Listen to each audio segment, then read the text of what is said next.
Here is a complete part 1 only, daytime, cinematic, emotional story of approximately 1,700 words, with fresh character names and both engagement requests included. Writing.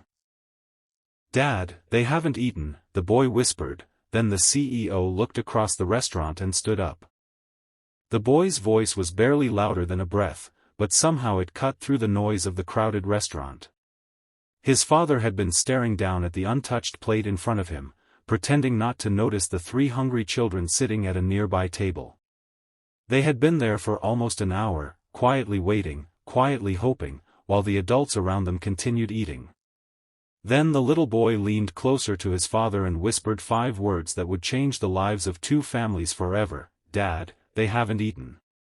The father slowly lifted his eyes, and across the restaurant, a woman in an expensive gray suit stopped cutting her lunch. She had heard the words. She looked toward the children. Then something in her expression changed. The powerful CEO who had spent years learning how to ignore distractions pushed back her chair and stood up. "Before we continue, if you believe in kindness, second chances, and the power of helping someone when they need it most, please like this video, leave a comment, share this story with someone who needs hope today, and subscribe to Little Kindness Tales. Your support helps us share more stories that remind us that one small act of kindness can change an entire life."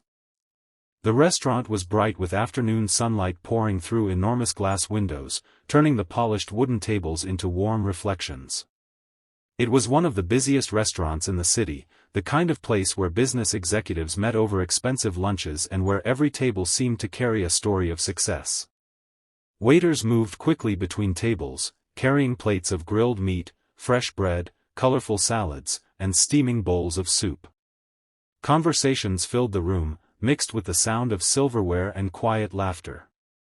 Nobody seemed to notice the 3 children sitting near the far window. Nobody except a 9-year-old boy named Kellen Brooks. Kellen was sitting beside his father, Jonah, who worked as a delivery driver and had brought his son to the restaurant for a simple lunch before taking him to school. Jonah had only enough money for 1 meal. He had planned to eat half and take the rest home for Kellen's younger sister, who was waiting with their grandmother. But when the waiter placed the plate on the table, Jonah pushed it toward his son and smiled as though he had already eaten. Kellen knew the truth. His father had skipped breakfast that morning. He had also skipped dinner the night before.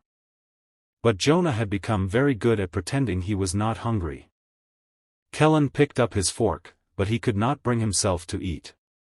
His eyes kept drifting toward the children at the other table. There were 3 of them. The oldest looked about 11. A girl with dark braided hair sat with her hands folded tightly in her lap. Beside her was a smaller boy wearing a faded green shirt, and next to him sat a little girl who looked no older than 5. Their mother was nowhere in sight. Kellen watched as the smallest girl reached for an empty glass and then quietly placed her hand back in her lap. The children had no food. Their table had only a small paper cup filled with water. Kellen looked at his father. Jonah followed his son's gaze and immediately understood. He also understood something else. They could not afford another meal. Jonah lowered his voice and told Kellen to eat his food while it was still warm. Kellen looked down at the plate and then back toward the children. His heart felt heavy. He knew his father was struggling, but he also knew that hunger was a feeling he could not ignore when he saw it in someone else. That was when Kellen whispered the words. "Dad, they haven't eaten." Jonah's heart tightened. He turned toward the children. And across the restaurant, someone else had heard. Her name was Amara Voss. At 38 years old, Amara was the CEO of Voss Meridian, a company that had grown from a small family business into one of the most successful firms in the region. She was known for being focused, disciplined, and nearly impossible to impress. Her employees often described her as brilliant but distant. She rarely attended social events. She did not enjoy small talk. And she had a reputation for making difficult decisions without allowing emotions to interfere. That afternoon, she had been having lunch with 2 senior executives.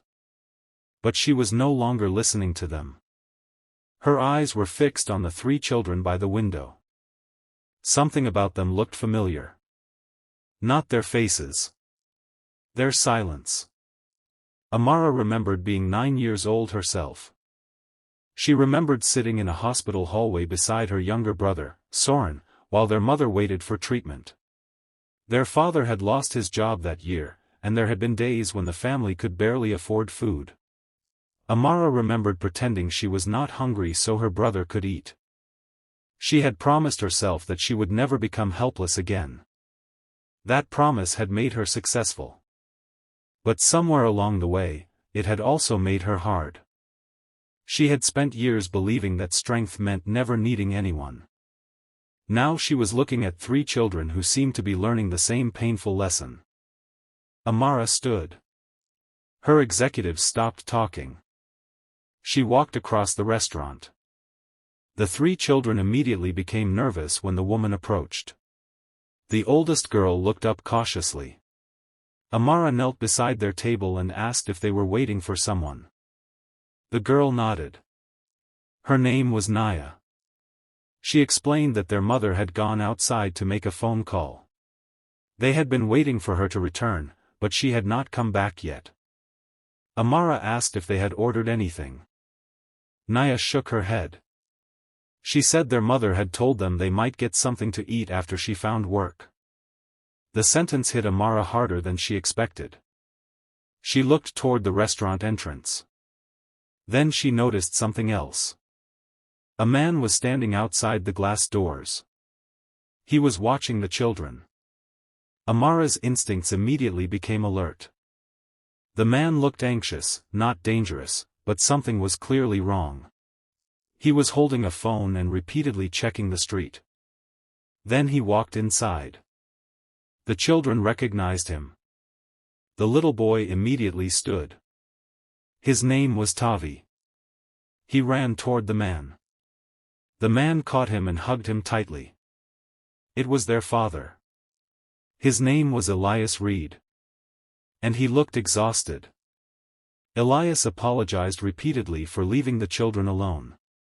He explained that their mother had been taken to the hospital earlier that morning after becoming seriously ill. He had rushed to find her, but when he arrived, the hospital told him she needed immediate treatment that he could not afford. He had spent the last of his money on transportation. He had brought the children to the restaurant because he had nowhere else to take them while he tried to figure out what to do. But he had no money left. Amara listened. Elias looked embarrassed. He kept apologizing. He said he had not intended to ask anyone for help. He had simply run out of choices. Jonah had been listening from his table. He looked at Kellen. Then he looked at his own plate. Without saying anything, Jonah stood and carried the plate toward Elias's children. He divided the meal into portions. It was not much. But it was everything he had. Elias stared at him. Jonah simply smiled and told the children to eat. Amara watched the scene in silence.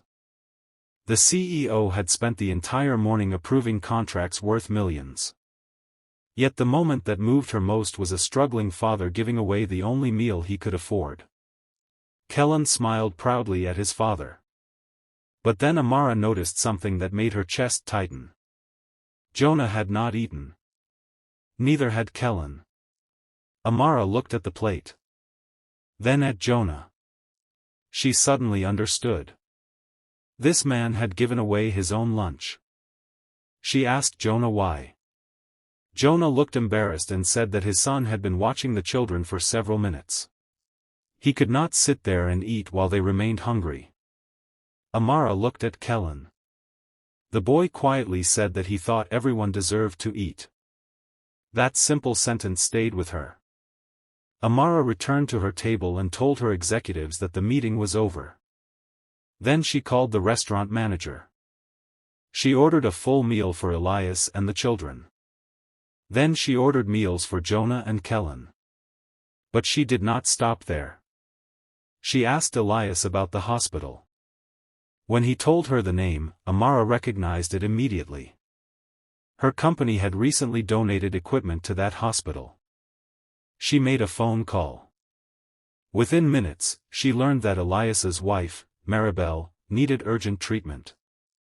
Amara arranged for the hospital's financial assistance department to review the case. But she did something else. She asked Elias about his work. He explained that he had lost his job 2 months earlier after taking time off to care for his sick wife. He had been applying everywhere, but no one wanted to hire someone with unpredictable family responsibilities. Amara knew that story. She had heard it many times.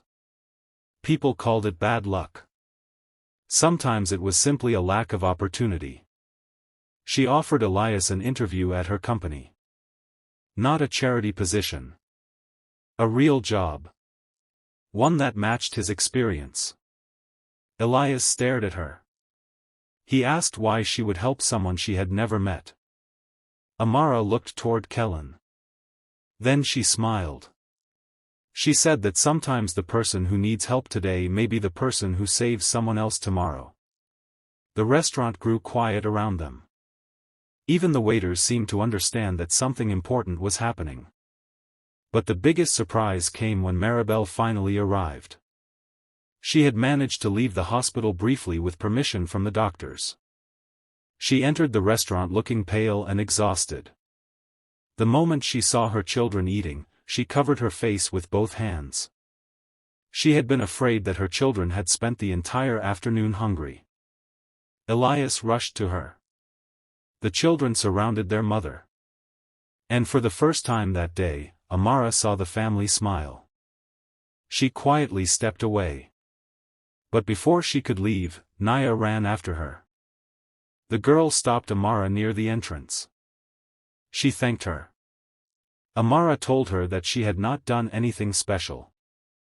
Naya shook her head. She said Amara had helped them when everyone else had simply walked past. Amara looked through the glass windows at the busy street. Hundreds of people had passed those doors that afternoon. Most had never noticed the children. Some had noticed but looked away. And then there was Kellen.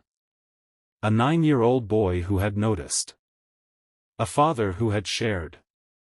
And a CEO who had finally remembered something she had forgotten long ago. No amount of success could protect a person from loneliness. No amount of money could replace compassion. And no one was ever too important to stop and help someone who was struggling. Months passed. Elias got the job. Maribel received treatment and slowly recovered. The children returned to school. And Kellen's family remained in touch with them. But something changed inside Amara. She began visiting hospitals. She created a family emergency fund for employees. She started a program that helped workers who had lost jobs or faced sudden medical expenses. She even returned to the restaurant one afternoon and sat at the same table where everything had changed. This time, she was not there for a business meeting. She was there with Kellen and Jonah. The two families had become friends. As they ate together, Kellen looked across the restaurant. A young man was sitting alone near the window. His meal had not arrived yet. Kellen immediately looked at his father. Jonah smiled. He knew what his son was thinking. But before they could do anything, Amara stood. Kellen laughed. The CEO who once believed that emotions were distractions had learned something much more valuable. Kindness was not a weakness. It was a choice. And sometimes, one small choice could change the direction of an entire life. If this story touched your heart, please take a moment to like this video, share it with someone who believes in second chances, leave a meaningful comment, and subscribe to Little Kindness Tales. Your support helps these stories reach more people and reminds us that compassion can still make a difference in a world that often feels too busy to notice someone else's pain. And before we say goodbye, I have one special request for you. Comment the word kindness if you believe that no one should have to face hunger, hardship, or loneliness alone. Because the truth is, we never know what someone is carrying behind a quiet face. We never know how close someone might be to giving up hope. And we never know how powerful one small act can become. A boy whispered 5 simple words. A father gave away his only meal. A CEO stood up from her table. And because 3 people chose kindness instead of looking away, 2 families found something they had almost lost. Hope. Sometimes, changing someone's life does not require millions of rupees. Sometimes, it only requires noticing. Sometimes, it only requires sharing. And sometimes, all it takes is one person brave enough to stand up when everyone else stays seated. The end.